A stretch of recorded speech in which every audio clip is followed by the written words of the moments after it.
Good afternoon, everyone.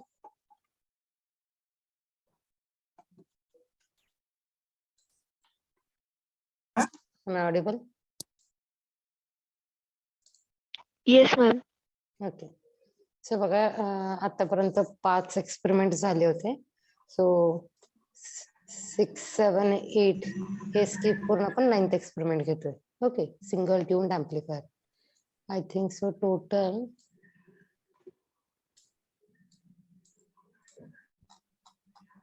there are 24 or 26 practicals.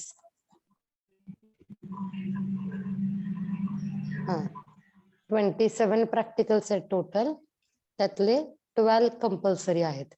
Okay, आपण mostly सगळे cover करायचं बघूयात.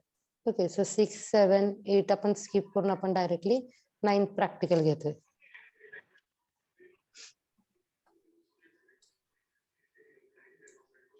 So 9th practical is single tuned amplifier.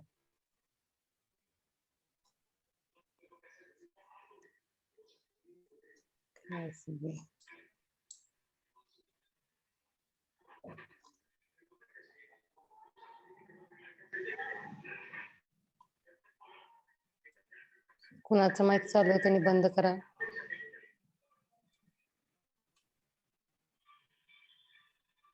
कुणाचं mic चालू आहे?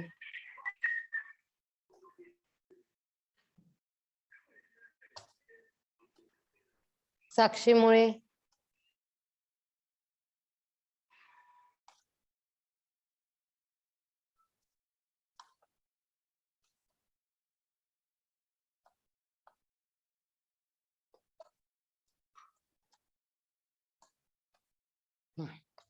single tuned amplifier. Okay, what is the meaning of tuned amplifier? Anyone?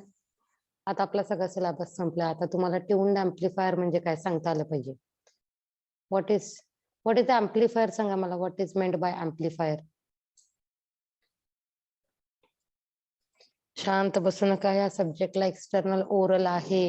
तुम्ही नाही बोलला तर तुम्हाला मार्क भेटत नाहीत. ते मीटिंग्स रेकॉर्डेड असतात, आपण MSBT ला पाठवतो. एम्प्लीफायर म्हणजे काय सांगा.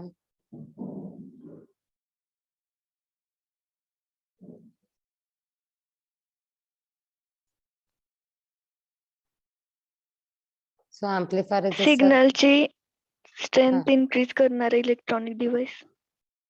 हा, good. So it is an electronic device which increases the strength of signal. Then what is tuned amplifier? Tuned amplifier म्हणजे काय?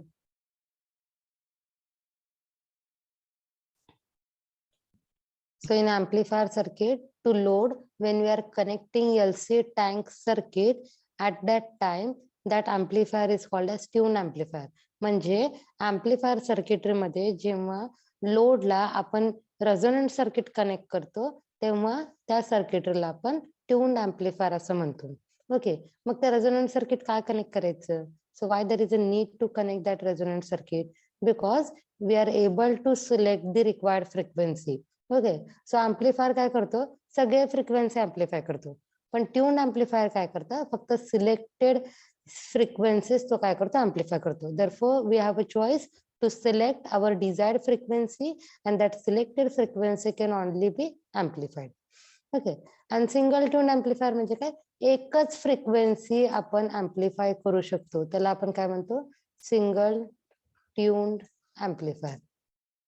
ओके, एकच फ्रिक्वेन्सी जे एम्प्लीफायर सर्किटरी एम्प्लीफाय करतं त्याला आपण काय म्हणतो, सिंगल ट्यून एम्प्लीफायर असं म्हणतो. आणि बाकीचे सगळे फ्रिक्वेन्सीजला तो काय करतो, रिजेक्ट करतो.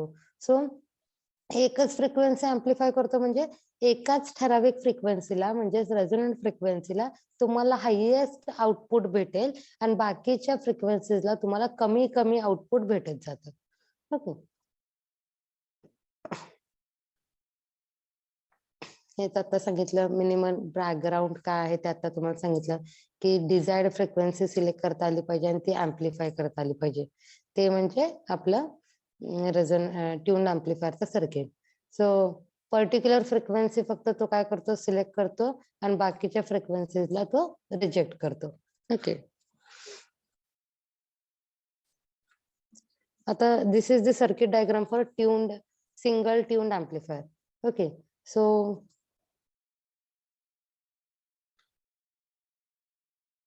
इकडचं एवढं जे पार्ट आहे that is normal single stage C amplifier. Okay, now at the collector terminal at the load we have connected LC tank circuit. इथे काय लावलेलं आहे आपण LC tank circuit आपण कनेक्ट केलेलं आहे.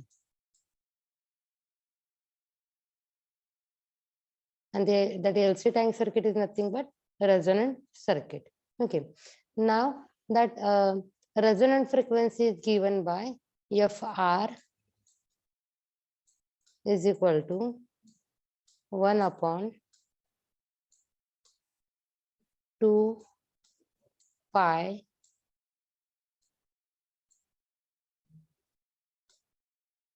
under root LC. म्हणजे resonant frequency आपण कसं decide करतो by now your 2 is constant, pi is constant. Therefore, by changing the values of inductor and capacitor, we can change the value of resonant frequency.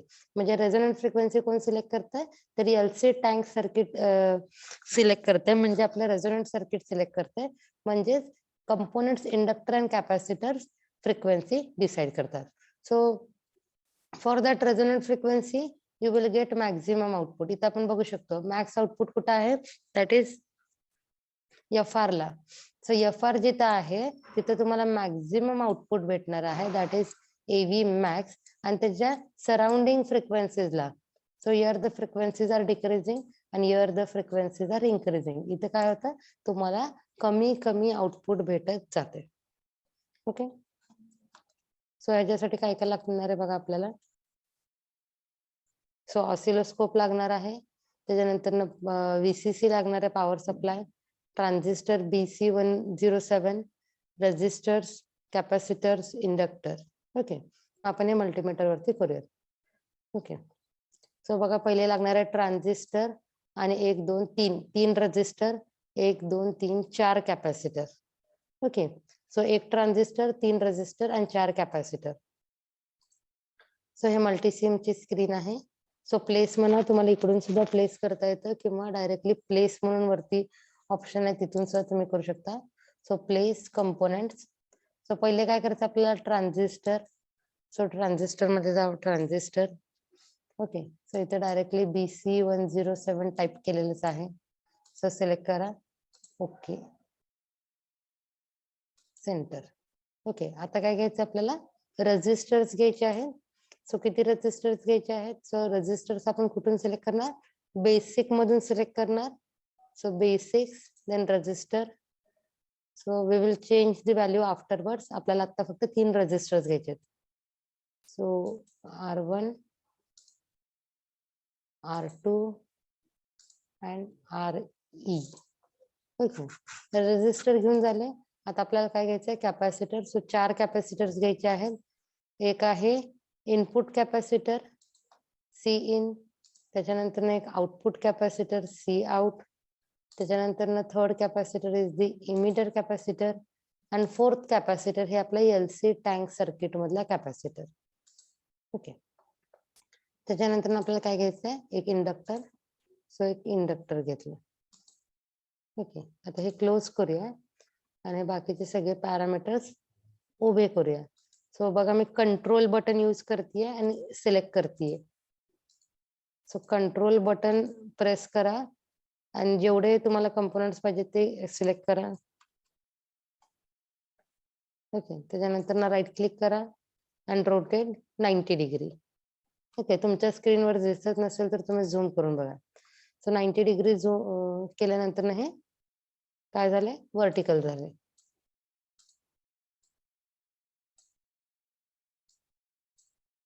Okay, आता आपण values change करूया.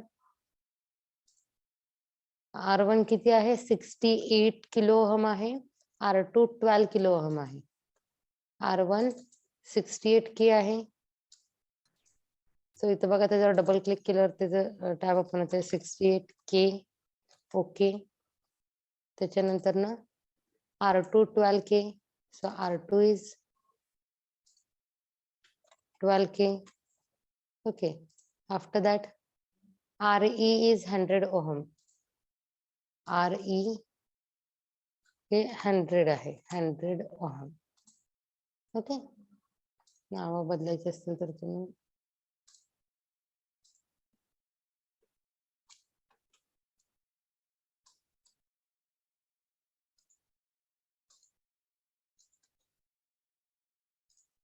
Okay. Then capacitor, input capacitor 1 microfarad आणि output 10 microfarad. Okay, input output बघूया. So input 1 microfarad already आहे, आउटपुटचा करूया आपण 10 microfarad. So आउटपुटला 10 मायक्रोफॅरड केलं. त्याच्यानंतर ना इमिटर कॅपॅसिटर 10 मायक्रोफॅरड आणि टँक सर्किटरी मधला capacitor 47 nanofarad. Okay, so emitter capacitor पहिले चेंज करूया. So emitter capacitor double click करा. सो 10 मायक्रोफॅरड आणि टँक मधला 47 नॅनो आहे. So 47 N. ओके, आता इंडक्टरचं व्हॅल्यू बघूया. So inductor 100 micro Henry.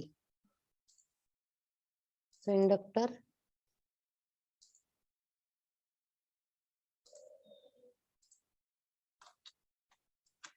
100 micro henry. Okay,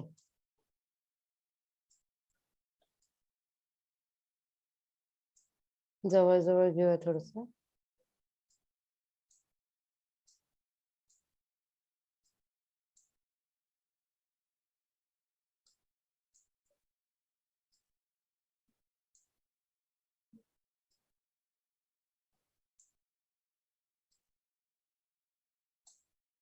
okay, आता कनेक्शन्स करूया.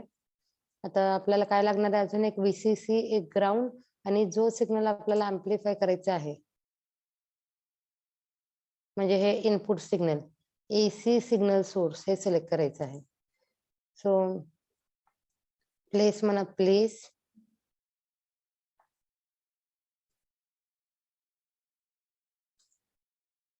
So signal voltage source select करा, त्याच्यामधनं AC व्होल्टेज सोर्स प्लेस करा. त्याच्यानंतर आपल्याला काय करायचं आहे, नॉर्मल पॉवर सोर्सेस करा, VCC.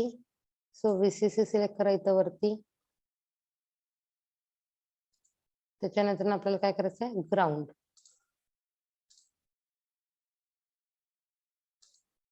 Okay, close. कुठून कुठून काय काय घेतलं कळालं. तुमच्या स्क्रीनवर दिसत नसेल तर झूम करा. ओके, आता बघा, आता आपल्याला हे कनेक्शन्स करायचे आहेत.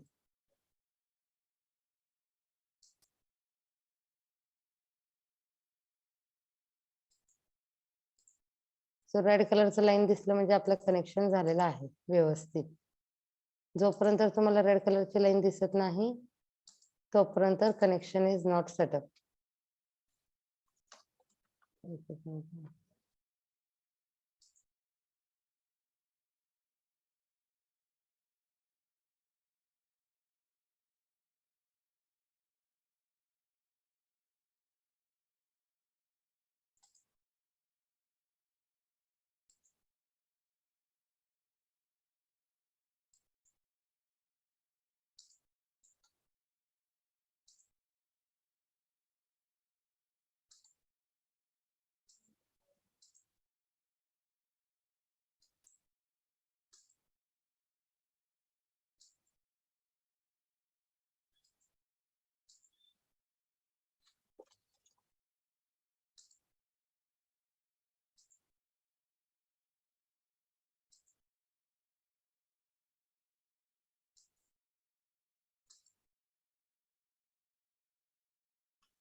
आता इथे कनेक्ट करायला आपण वायर घेऊयात.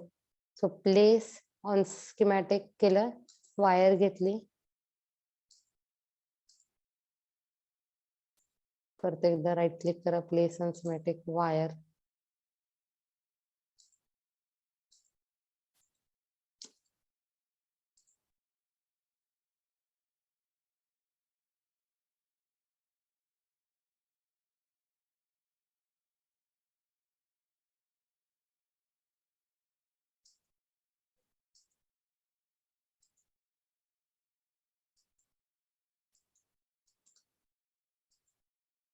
ओके ठीक आहे, कनेक्शन झालं इकडे.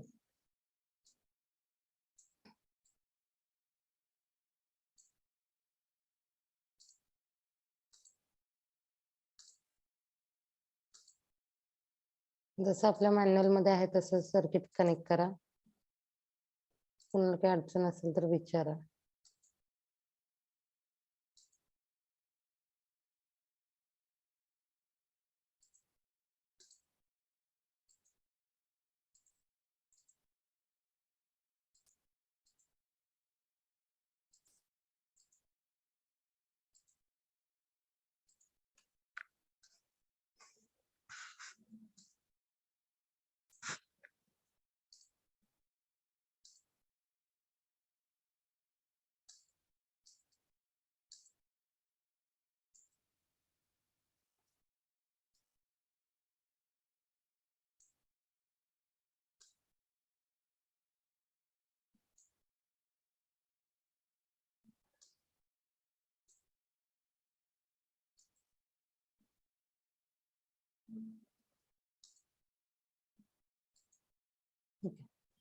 सो हे आता आपलं कनेक्शन झालेलं आहे. VCC सप्लाय चेंज करा, राईट क्लिक करा, 12 वोल्ट करा. So 12 volt.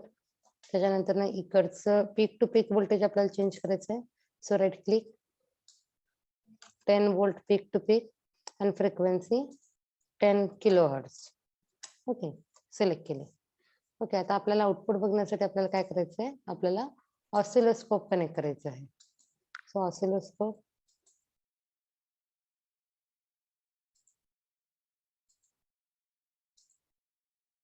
आउटपुट कॅपॅसिटरला कनेक्ट केलं आणि ग्राउंडला कनेक्ट केलं. ओके, सो सेव्ह करते बघा. Save experiment number 9. Okay, save झालं. आता हे रन करून बघूया. सो रन, ह्याच्यावर डबल क्लिक करत आहे. सो वोल्ट्स आणि इथं पहिले आपण AC करूया. So output is AC.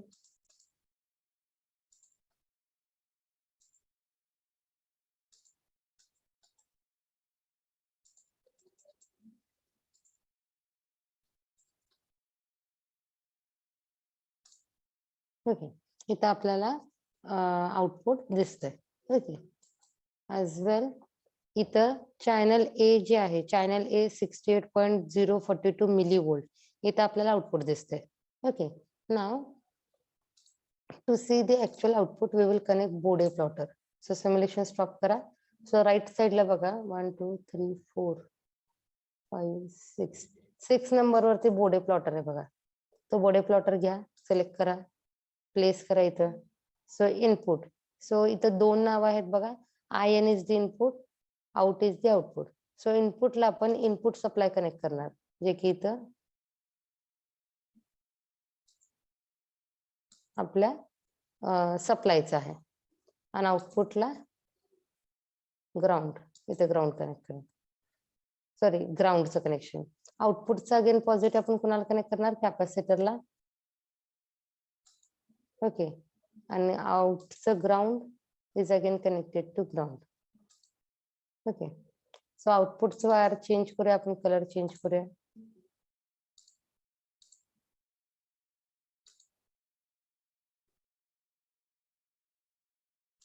Okay, so आउटपुटचं कलर आपण चेंज केलं. Now we will see the output. Okay, save करा आणि अगेन रन. ओके, इथं आपल्याला आउटपुट दिसतंय, पण प्रत्येकाचे रिडिंग्स घ्यावे लागतील आपल्याला. ट्यून्ड एम्प्लिफायरचा आउटपुट बघायचं म्हणून आपण बोर्डे प्लॉटर घेतला. रन, डबल क्लिक पण बोर्डे प्लॉटर. ओके, आता इथं बघा, इथं आता इथं फ्रिक्वेन्सी दिसते 1 मिलीहर्ट्ज. त्याचं गेन दिसते इथं खाली -250.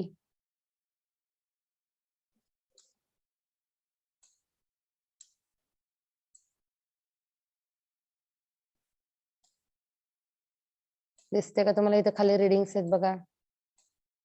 ओके, इथं फ्रिक्वेन्सी आणि इकडे तुम्हाला गेन दिसते. ओके, सो इथं तुमचं गेन असं वाढत वाढत वाढत गेलं. इथं मॅक्स व्हॅल्यू आणि इकडून परत डिक्रीज झालंय. सो आपण या लाईन वरती कनेक्ट करून बघू शकतो. ओके, खाली फ्रिक्वेन्सी चेंज होतीये बघा. ओके, सो बघा 1 हर्ट्ज ला गेन किती आहे? 1 हर्ट्ज 1.80 आहे ते ऍक्च्युली. हा 1.04. 1 हर्ट्ज ला किती आहे तुमचं गेन? -129.82 dB. ओके, 5 हर्ट्ज ला बघा -100 dB. Then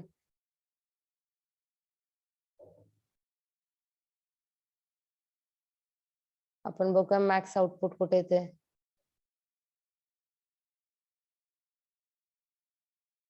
okay, so 3K ला बघा 1K ला आउटपुट काय बघा 1K. सो 1K ला आहे -28.76. ओके, सो मॅक्स आउटपुट कुठे? आता 10 किलो हर्ट्ज आहे तर आपले पॉझिटिव्ह व्हॅल्यू आले. डीबी हे पॉझिटिव्ह आहे 4.37K. सो मॅक्स कधी येते बघूया. परत डिक्रीज झालं.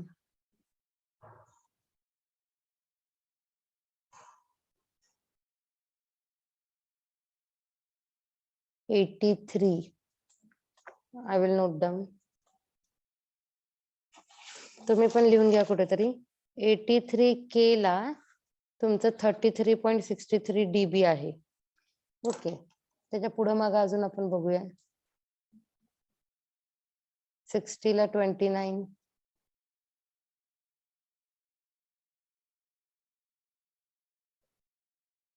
ओके, 76 ला 42.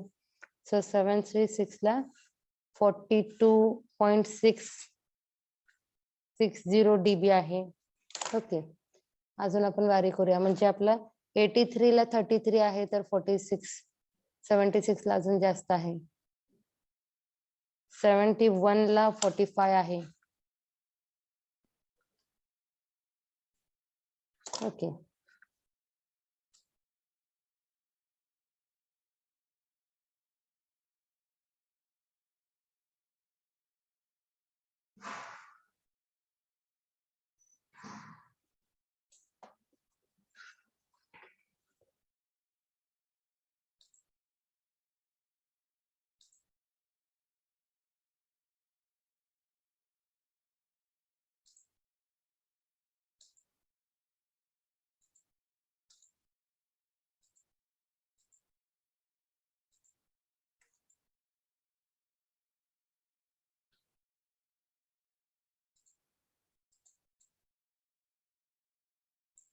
आपल्याला लॉक कुठे? ओके, मॅक्स व्हॅल्यू कुठे आहे ते आपल्याला कळेल.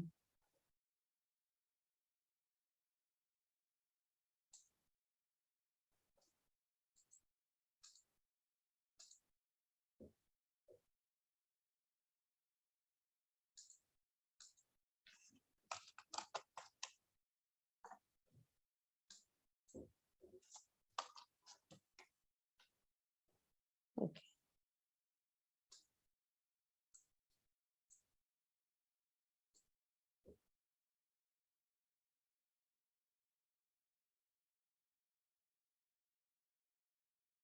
$77 ला 40 नाही, आपल्याला अजून 45 42 आलता आन्सर.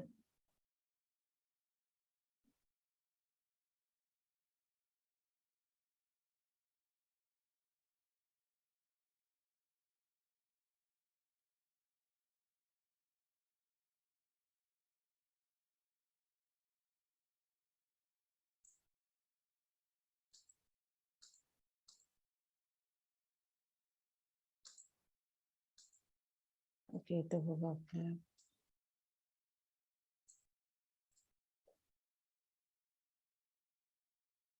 74. ओके,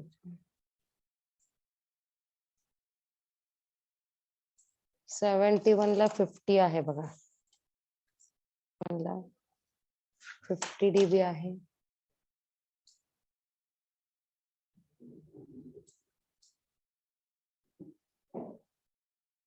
73 ला 55 आहे. ओके, म्हणजे मॅक्झिमम 73 किलो हर्ट्सला 73.88 ला तुम्हाला किती भेटते? 55.203 डीबी. ओके, म्हणजे मॅक्झिमम आउटपुट तुम्हाला कधी भेटतंय? 73.88 किलो हर्ट्स असताना तुम्हाला मॅक्झिमम आउटपुट भेटतंय. ओके, म्हणजे बाकीच्या सगळ्या फ्रिक्वेन्सीजला, आता हे बघा तुमचं कर्सर कुठं आहे? एकदम सेंटरला आहे. तर इथं तुम्ही बघू शकता की मॅक्झिमम आउटपुट आहे. Okay, here measure 55.20. तुमच्या स्क्रीनवरती तुम्ही झूम करून बघा. 55.203 आणि फ्रिक्वेन्सी किती आहे? 73.88 केली. आता मी काय करते? फ्रिक्वेन्सी डिक्रीज करते. ओके, सो फ्रिक्वेन्सी डिक्रीज झाली बघा. सो इथं आपण बघू शकतो 67 ला 36 आहे, 59 ला 28 आहे. ओके, सो जसं जसं फ्रिक्वेन्सी डिक्रीज कराल तसं तसं काय होतंय? आपलं गेन सुद्धा डिक्रीज होत आहे. आणि समजा फ्रिक्वेन्सी जर अबाव इन्क्रीज केली, 78 ला 38 आलंय, 87 ला 30 आहे, सो 125 ला 20, म्हणजे फ्रिक्वेन्सी वाढवली की गेन काय होतं? डिक्रीज होतो. म्हणजे ह्याच्यावरून आपण काय सांगू शकतो की सिंगल ट्यून ऍम्प्लिफायर मध्ये सिंगल फ्रिक्वेन्सीलाच तुम्हाला मॅक्झिमम आउटपुट भेटते. बाकीच्या अदर फ्रिक्वेन्सीजला काय होतं? तुमचा आउटपुट कमी भेटतंय. ओके, मग आता तुम्हाला रिडिंग्स कशी लिहायची आहेत बघा. इथं असेल तर दाखवते मी. ELPR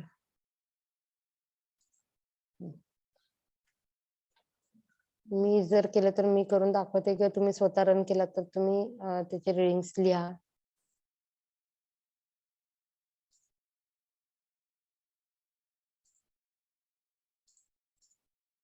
okay,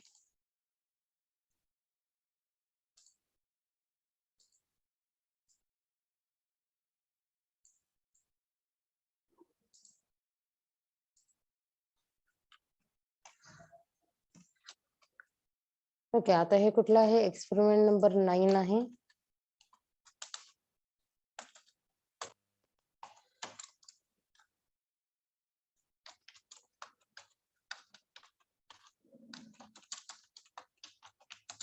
single tune amplifier. Okay, input आहे 10 volt peak to peak. Okay, आणि आता आपण इथं काय करूया?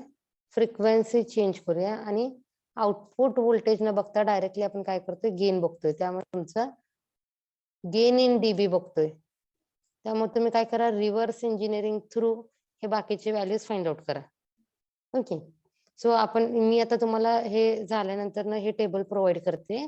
सो इथं काय असणार आहे तुमचं? 73 किती होतं मग? 73 के लाच आपला मॅक्झिमम आउटपुट आलं, that is 55.20 dB. Okay, so मी 10च्या डिफरन्सनी काय करते? रिडिंग्स घेते आणि ते तुम्हाला सेंड करते. फक्त तुम्हाला काय करायचंय? रिव्हर्स इंजिनिअरिंग यूज करून आउटपुट गेन आणि गेन कॅल्क्युलेट, आउटपुट व्होल्टेज आणि गेन कॅल्क्युलेट करायचंय. Okay, so gain in dB आहे तर तुम्ही नॉर्मल गेन फाइंड आउट करा. ओके, नॉर्मल गेन वरनं तुम्ही इनपुट व्होल्टेज तर आपल्याकडे आहे 10 वोल्ट, त्याच्यावरनं आउटपुट व्होल्टेज तुम्ही फाइंड आउट करा. कोणाला अडचण आली तर तुम्ही मला विचारा. ओके, आता हे झालं आपलं प्रॅक्टिकली 73 व्हॅल्यू आली. Okay, that is practically 73.88 he value आली. आता थेरॉटिकली आपण बघूया. सो थेरॉटिकली बघा, आपण 47 नॅनो फॅरेड आणि इंडक्टरची व्हॅल्यू आहे 100 मायक्रो हेनरी. तुम्ही कॅल्क्युलेट करून सांगा मला किती FR फ्रिक्वेन्सी येते. So FR is equal to 1/2 pi under root LC. So is equal to 1/2 pi, कॅल्सी काढा, कॅल्सी ओपन करा तुमची आणि मला सांगा, अंडर रूट, सॉरी, एल ची व्हॅल्यू किती आहे? 100 मायक्रो.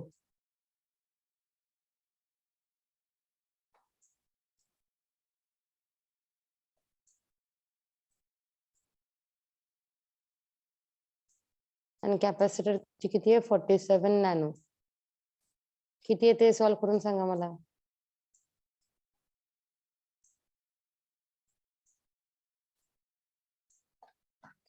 कॅल्सी ओपन करा.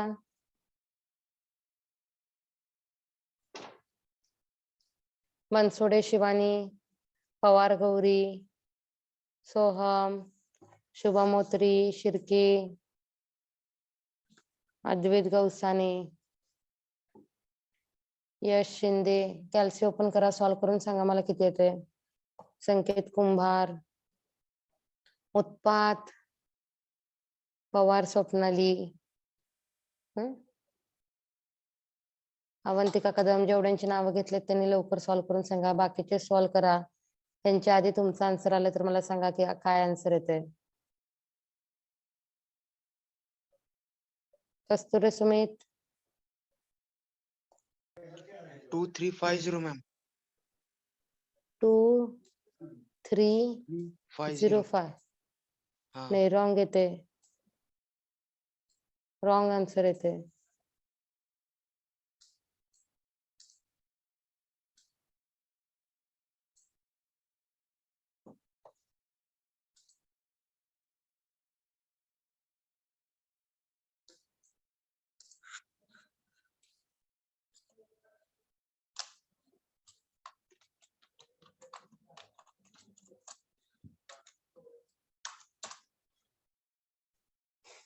सायंटिफिक बघू आता ह्यात कसं यूज करता येते.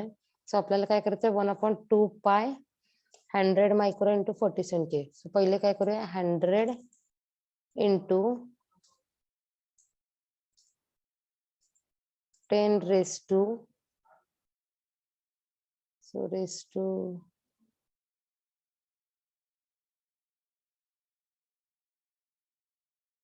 ओके, डायरेक्ट अंडर रूट आहे. थांबा आपण अंडर रूट करूया. Under root of 100 into 10 raise to, नाही ई पण नाही, 10 raise to -6. Okay, multiplied by 47 into 10 -9 is equal to. हे आन्सर येते आपलं.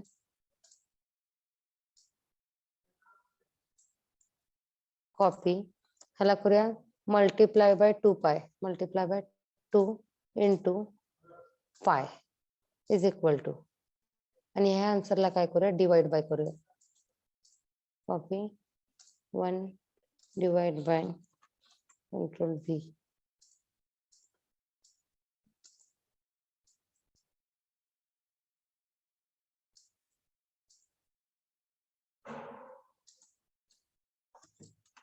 (0.00)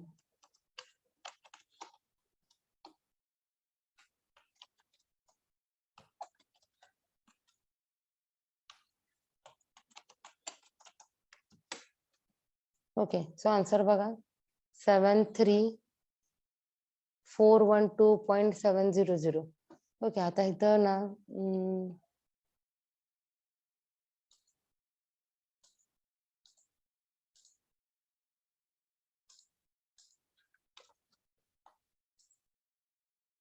एकच मिनिट.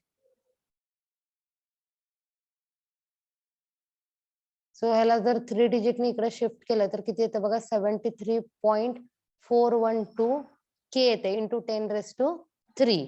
तेव्हा आन्सर काय येते बघा, 73.412. सॉरी, 73.412 के. आणि आपलं हे काय झाली तुमची थेरॉटिकली व्हॅल्यू, आणि प्रॅक्टिकली आपली किती आली, 73.88 मे बी 73.88. 73.88 म्हणजे प्रॅक्टिकली आणि थेरॉटिकली दोन्ही व्हॅल्यूज काय आल्या, सेम आल्या. ओके, रीडिंग्स मी तुम्हाला सेंड करते. ह्या प्रॅक्टिकल मध्ये कुणाला काही अडचण आहे का? म्हणजे इंडक्टरची व्हॅल्यू 47 नॅनो फॅराड आणि इंडक्टरचं 100 मायक्रो हेनरी हे दोन्ही व्हॅल्यू ठेवल्या कॉन्स्टंट, तर तुमची रेझोनंट फ्रिक्वेन्सी किती येते, 73 किलो हर्ट्स एवढी येते. ओके, मग तीच फ्रिक्वेन्सी 73 किलो हर्ट्सच फ्रिक्वेन्सी फक्त काय करू शकते, तेवढ्याच फ्रिक्वेन्सी तुम्हाला हायएस्ट मॅग्नेट्यूड भेटणार, बाकीच्या फ्रिक्वेन्सीजला तुम्हाला कमी कमी मॅग्नेट्यूड भेटणार. ह्याच्यात कोणाला काही अडचण आहे का? बघा ह्या प्रॅक्टिकल मध्ये काय काय लिहायचंय.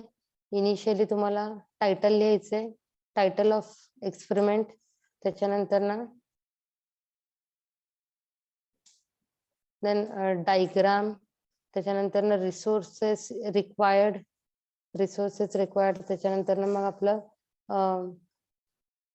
Actual table, observation table and calculation. आता हे मधले जे 2 टेबल आहेत हे तुम्ही रिव्हर्स इंजिनिअरिंग करून कॅल्क्युलेट करा. मी तुम्हाला इनपुट फ्रिक्वेन्सी आणि आउटपुट इन गेन हे तुम्हाला डायरेक्टली पाठवते. ओके, त्याच्यावरनं कुठले तरी हे कॅल्क्युलेशन्स करा. Same input and same output घेऊन सेम इनपुट अँड आउटपुटला तुम्ही कॅल्क्युलेट करा. आणि रेझोनंट फ्रिक्वेन्सी आता ही ऍज पर कॅल्क्युलेशन म्हणजे इथे प्रॅक्टिकली येणार. ओके, प्रॅक्टिकल रेझोनन्स फ्रिक्वेन्सी येणार.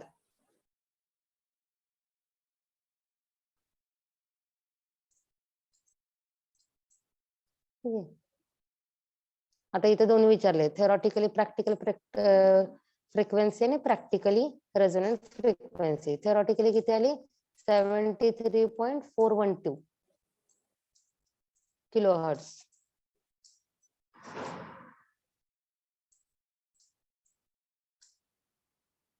आणि प्रॅक्टिकली किती आली? 73.88 किलोहर्ट्ज.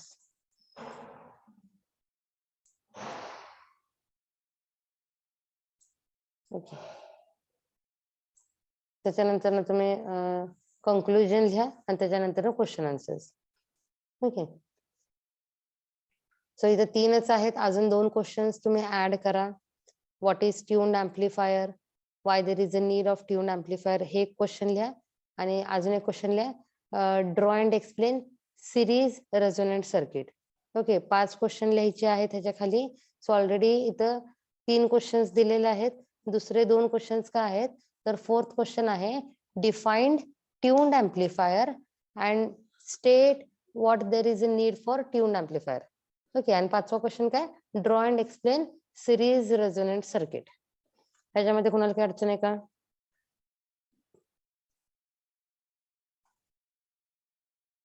कोणाला काही अडचण आहे का? त्याच्यावरच त्याच रिडिंग वरनं तुम्हाला ग्राफ ड्रॉ करायचे. कोणाला काही अडचण आहे? Okay, now next is practical number 11, 10 and 11 combine आहे. डबल ट्यून्ड एम्प्लिफायर पार्ट 1 आणि पार्ट 2. ओके, एकातच आहे ते. आता आपण सिंगल ट्यून्ड एम्प्लिफायर बघितलं, त्याच्यामध्ये काय होतं, एकाच फ्रिक्वेन्सीला पण ट्यून्ड असतो. डबल ट्यून्ड एम्प्लिफायर म्हणजे 2 वेगळे फ्रिक्वेन्सीला तुम्हाला ट्यून करता येतात आणि तसं केल्यामुळे तुमची बँडविड्थ इन्क्रीज होते. मग तशा प्रकारचं डबल ट्यून्ड एम्प्लिफायर आपल्याला कुठे यूज होतंय तर वायरलेस कम्युनिकेशन सिस्टीम मध्ये यूज होते, टीव्ही रिसिव्हर्स मध्ये यूज होते, रेडिओ रिसिव्हर्स मध्ये यूज होते.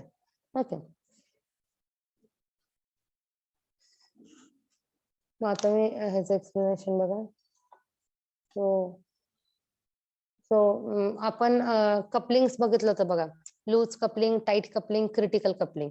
ओके, म्हणजे इथं हे 2 इंडक्टरचं कपलिंग कसं आहे त्याच्यावरनं तुमचं फ्रिक्वेन्सी रिस्पॉन्स ठरतंय. Therefore coupling coefficient, the value of coupling coefficient is between 0 and 1 किंवा 0 to 1 आपण म्हणूया. 0 to 1 मध्ये तुम्ही त्याची व्हॅल्यू चेंज करू शकता. So the coupling coefficient of this mutual inductance is from 0 to 1.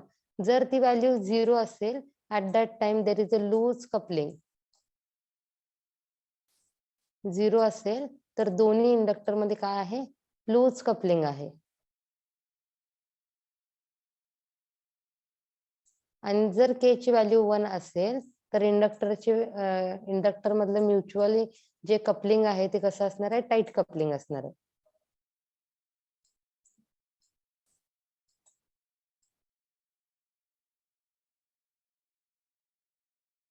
आणि आपण बघितलं लूज कपलिंगला कसं येतं आणि टाईट कपलिंगला कसं फ्रिक्वेन्सी रिस्पॉन्स येते हे आपण थेअरी मध्ये बघितलं. आज आपण प्रॅक्टिकली बघूया. ओके, सो सेम सर्किट आहे बघा. R1, R2, RE resistor, CE resistor, C in resistor, input capacitor. Change काय आहे? फक्त इकडचं सर्किटरी चेंज आहे. इथं फक्त आपण एकच एलसी टँक सर्किट कनेक्ट करत होतो, आता आपल्याला 2 एलसी टँक सर्किट कनेक्ट करायचे आहेत. ओके, सो बघा, स्टॉप. ओके, सो इथं सिम्युलेशन स्टॉप करूया. ओके, आता ह्याच सर्किटरी मध्ये आपण काय करूया, चेंज करूया. ओके, सो बघा, मी हे डिलीट करते, इंडक्टर डिलीट करते आणि हा कॅपॅसिटर डिलीट करते. आता इथं आपल्याला काय करायचं आहे, एक कॅपॅसिटर आणि एक इंडक्टर कनेक्ट करायचं. सो या कॅपॅसिटरला कॉपी केलं आणि ते पेस्ट केलं. ओके, कोण लिहितंय? गौरव आईवळे. काय तुम्हाला लिहायचं आहे का? गौरव. ओके, त्याच्यानंतर बघा,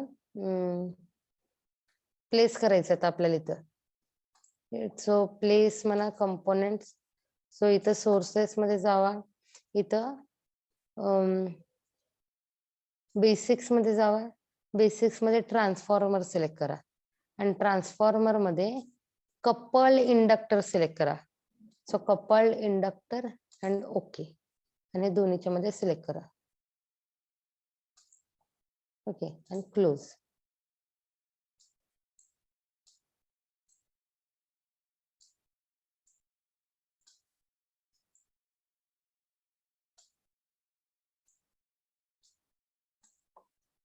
ओके, आता हे इंडक्टर आपण कनेक्ट करूया तिकडे.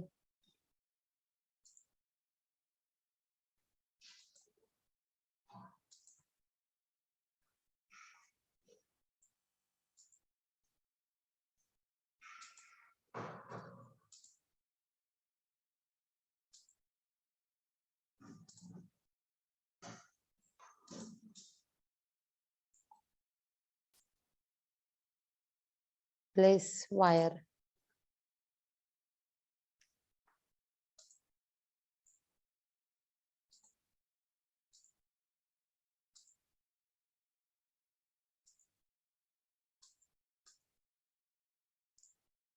ग्राउंडला कनेक्ट करूया वायर.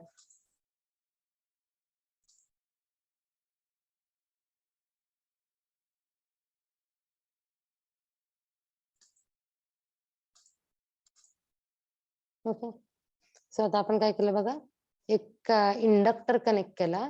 सो तो इंडक्टर कसा आहे, कपल इंडक्टर आहे आणि कॅपॅसिटर पण सेट केलं. सो इकडचं जे काही कॅपॅसिटर आणि इंडक्टर सर्किट आहे, that forms first tuned amplifier. आणि जे राईट साइडचं जे कॅपॅसिटर C2 आणि T1 आहे, T1 आहे, ते काय करतं, सेकंड ट्यून्ड एम्प्लिफायर फॉर्म करतं. आता या इंडक्टरची व्हॅल्यू आपण चेंज करूया. सो इंडक्टरची व्हॅल्यू बघा,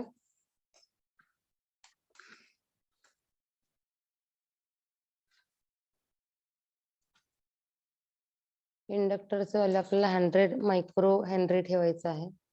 आपण सिलेक्ट मायक्रो.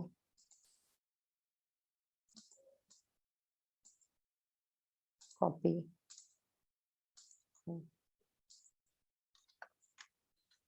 100 मायक्रो हेनरी आणि इथे सुद्धा 100 मायक्रो हेनरी. का तर दोन्ही सुद्धा म्युच्युअली कपल्ड आहेत आणि ते दोघं आयडेंटिकल आहेत, त्यामुळे दोन्ही इंडक्टरचं व्हॅल्यू आपण सेम ठेवलं. ओके, आता इथे हे कोएफिशियंट ऑफ कपलिंग आहे ना, हे आधी 1 आहे, ह्याला आपण 0 करूयात आणि नंतर ना चेंज करून बघूया की कपलिंग कसं चेंज होतंय. ओके, 0 ठेवलं इनिशियली, त्याच्यानंतर आता काय करूया आपण, सेव्ह म्हणूयात. ओके, आणि देन रन. ओके, रन केल्यावर आपल्याला इथं तरी फॉर्म्स दिसणारच आहेत. आपण इथं बघूया पुढे प्लॉटवर.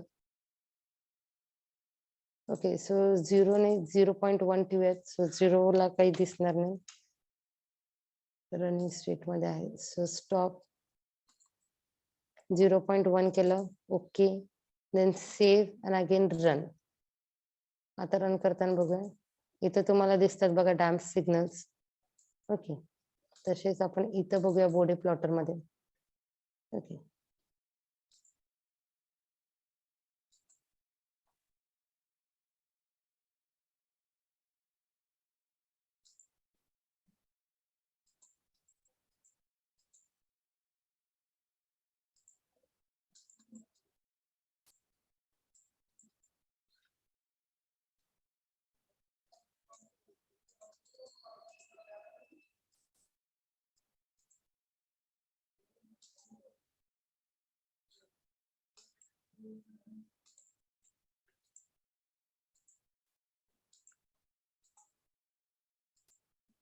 ओके ओके, तुम्हाला इथे एक स्ट्रेट लाईन दिसते बघा आता. ओके, सो 0.1 कोएफिशियंट असताना तुम्हाला असं कपलिंग दिसणार आहे. So I will stop this and I will change the value of inductance. Inductance coefficient change करते बघा, 0.1 होता आता 0.2 करते. Save and now run. आता रन केल्यावरती बघा इथे तुम्हाला कसं दिसतंय. आता इथे तुम्हाला 2 लाईन्स दिसत आहेत. ओके,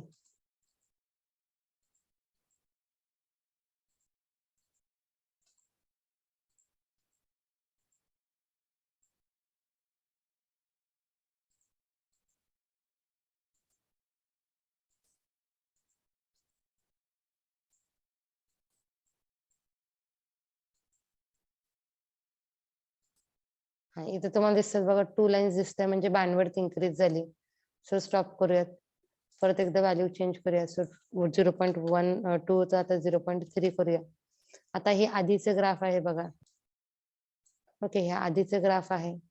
तुम्हाला आता परत रन केल्यावरती रन करूयात. रन केल्यावरती बघा इथली बँडविड्थ इन्क्रीज झाली. ओके, सो परत एकदा काय करूया, स्टॉप करूयात. डबल क्लिक करा. आता इथं कोएफिशियंट चेंज करा 0.4.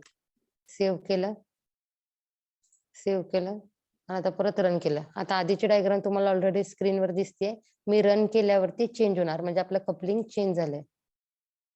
ओके, सो रन केल्यावरती बघा आता थोडीशी इन्क्रीज झाली, म्हणजे दोघांमधली बँडविड्थ इन्क्रीज झाली. परत एकदा कपलिंग आपण चेंज करूया.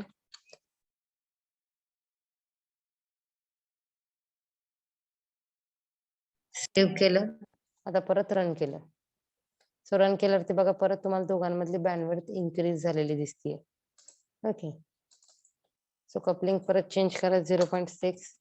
सेव्ह आणि अगेन रन. बघा कपलिंग म्हणजे 2 फ्रिक्वेन्सीज मधलं कपलिंग वाढलं. आणि इथं तुम्ही हे फ्रिक्वेन्सीज बघू शकता.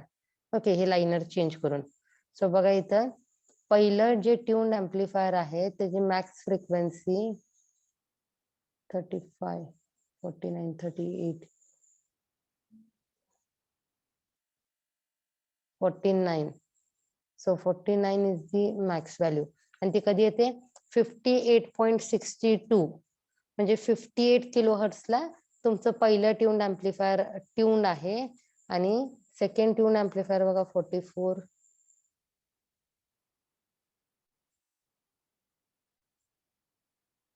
44, म्हणजे 1115 किलोहर्ट्जला सेकंड सर्किटरी तुमचं ट्यून्ड आहे. ओके, आता तुम्ही म्हणाल दोन्ही कॅपॅसिटरची व्हॅल्यू सेम आहे, दोन्ही इंडक्टरची व्हॅल्यू सेम आहेत, मग दोन्हीचे फ्रिक्वेन्सी वेगळे वेगळे कसं काय? तर that depends upon the coupling coefficient. दोन्ही इंडक्टर मध्ये किती प्रमाणात ते कपल्ड आहेत त्याच्यावरनं ते काय होते, त्याचे फ्रिक्वेन्सीज चेंज होतात. Okay, stop. अगेन आपण चेंज करूया. 7, 0.7 केलं. रन केल्यावरती बघा परत व्हॅल्यू. स्टॉप. अगेन 0.8. सेव्ह. आता रन केलं. सो परत चेंज झालं, म्हणजे परत बँडविड्थ वाढली त्याची. सॉरी, आय विल स्टॉप दिस. आता 0.9 करूया. ओके, आणि रन करूया. परत बँडविड्थ काय झाली, इन्क्रीज झाली. स्टॉप. आता आपण 1 करूया. So maximum is the 1 value. Coefficient coupling 1 असते. आता रन करते बघा, तुम्हाला वेव्हफॉर्म मधला फरक दिसेल. ओके, सो 1 ला अगदी टाईट कपलिंग असते. टाईट कपलिंग असल्यामुळे तुम्हाला एकच फ्रिक्वेन्सी भेटणार, अँड दॅट फ्रिक्वेन्सी इज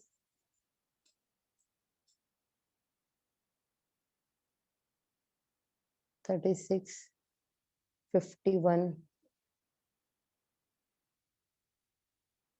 34, 39, 51, म्हणजे 52.38 kilohertz is the frequency. Okay, त्याच्यामध्ये काही अडचण आहे का? सो डबल ट्यून्ड एम्प्लिफायर मध्ये आपण काय करतो, बोडे प्लॉटर वरती डायरेक्टली तुम्हाला काय भेटते, फ्रिक्वेन्सी आणि तुमचं गेन भेटतंय. ओके, सो डायरेक्टली इथे तुम्ही फ्रिक्वेन्सी, सो हे लाईन व्हॅरी करून बघू शकता. सो एका साईडला तुम्हाला फ्रिक्वेन्सी दिसते, एका साईडला तुम्हाला गेन दिसते. सो डायरेक्टली तुम्हाला रिडिंग्स घ्यायला ते युजफुल होत आहे. त्याच्यामध्ये कोणाला काही प्रॉब्लेम आहे?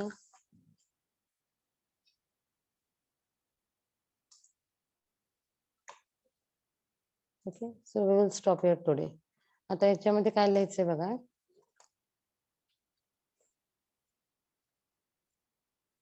सो याच्यामध्ये सुद्धा ते सगळं असणार आहे. फक्त इथं ऑब्झर्वेशन टेबल मध्ये इथं काय येणार, मिली व्होल्ट नाही येतं, इथे इनपुट काय येणार 10 व्होल्ट पीक टू पीक येणार. इनपुट फ्रिक्वेन्सी व्हॅरी करून तुम्हाला गेन बघायचा आहे. ओके, आता इथं कपलिंग कोएफिशियंट नाहीये, त्यामुळे आपण काय करूया, इनिशियली पहिल्या 5 व्हॅल्यूजला, सो टोटल किती रिडिंग आहे 15. ओके, सो पहिल्या 5 व्हॅल्यूला आपण काय करूया, k इज इक्वल टू 0.1 ठेवूयात.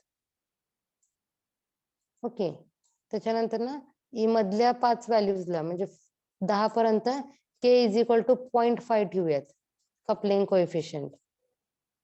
and then last 5 readings k is equal to 0.9 किंवा k is equal to 1 ठेवून k is equal to 1 ठेवलं तर एकच व्हॅल्यू येते. So k is equal to 0.9 करूयात. ओके, सो 0.9 ठेवल्यावरती वेगळ्या वेगळ्या फ्रिक्वेन्सीसाठी काय आउटपुट येते ते आपण बघूया. ओके, याच्यामध्ये काय अडचण आहे तुम्हाला? परत तुम्ही No, theoretical frequency, ma'am. Practical frequency calculate करा, कंक्लुजन लिहा. आणि आता इथे सुद्धा 5 क्वेश्चन्स आहेत. State the method to tune the ITF, that is intermediate frequency transformer. List the different ranges of IFT with colour code. So तो transformer आहे frequency चेंजिंगचा. सो त्याच्या नेटवरती सर्च करून तुम्ही आन्सर लिहा. कुणाला काही डिफिकल्टी आली तर तुम्ही मला विचारा. State the effect of change in value of capacitor on resonant frequency. कॅपॅसिटरचं व्हॅल्यू चेंज झालं तर रेझोनंट फ्रिक्वेन्सी तुमची इन्क्रीज होते का डिक्रीज होते ते तुम्हाला लिहायचं आहे. आणि तो क्वेश्चन लिहा. एक क्वेश्चन लिहा की draw and explain parallel tune amplifier. आणि सेकंड क्वेश्चन लिहा, sorry, explain parallel tune amplifier.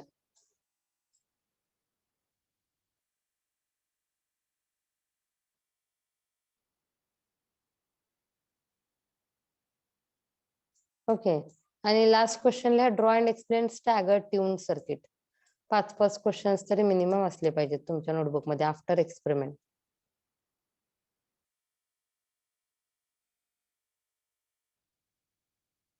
Okay, आणि ग्राफ कोणता काढणार तर एक कोणता तर ग्राफ काढा. सो फक्त त्याच्या ग्राफ मध्ये मेन्शन करा की सो ह्या प्रॅक्टिकलला ग्राफच नाही. तरी तुम्ही ग्राफ काढणार असाल तर एक कोणताही एक केलं तरी चालेल. ओके, सो तिथे तुम्ही फक्त मेन्शन करा की कोएफिशियंट व्हॅल्यू किती आहे. ओके,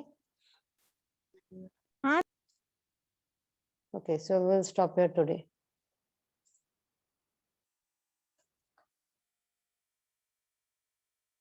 सो आता बघा, आधी 5 एक्सपेरिमेंट झालते, आज 3 झाले. ऍक्च्युली 2 झाले, पण प्रॅक्टिकल नंबर 10 आणि 11 एकातच कन्सिडर होते.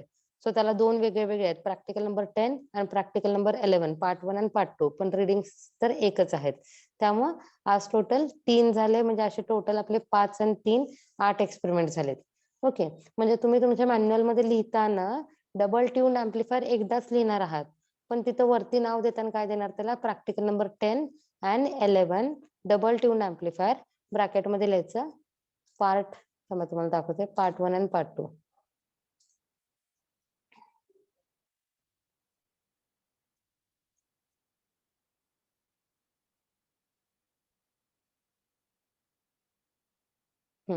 Practical number 10 and 11 amplifier, common emitter amplifier, part 1 and 2 असं लिहायचंय. ओके, म्हणजे तसं बघायला गेलं तर आपले 8 एक्सपेरिमेंट झालेत. ओके, कोणाला काही डाऊट आहे याच्यामध्ये?